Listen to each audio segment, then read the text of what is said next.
Jarange Beed OBC मेळाव्याच्या विरोधात आहे। बीडच्या मेळाव्याला जाणाऱ्या मराठ्यांना पाडणार असं मनोज जरांगेंनी थेट इशारा दिलाय।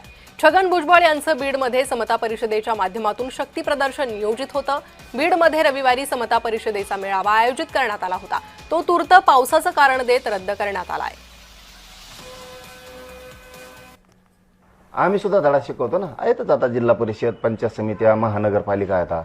जे ओबीसीचे नेते त्या व्यासपीठावर जातील, मराठी बारीक लक्ष ठेवणार आहेत कोण कोण गेलाय आणि त्याचे जिल्हा परिषद पंचायत समितीची सीटं पाडणार आहेत। आम्हाला आरक्षण मिळू नये म्हणून मेळावा आहे, तिथं जर ओबीसी नेता जातो म्हणजे बघा ना, बीड जिल्ह्यातल्या ओबीसीच्या नेत्याला मराठ्यांचे मतं लागतात निवडून यायला आणि आरक्षणाच्या टायमाला त्याच्या व्यासपीठावर जातात। म्हणजे काय आम्ही काय बोळ्यान दूध पितो का मराठी? बीड जिल्ह्यातले असो, मराठवाड्यातले असो किंवा महाराष्ट्रातले असो,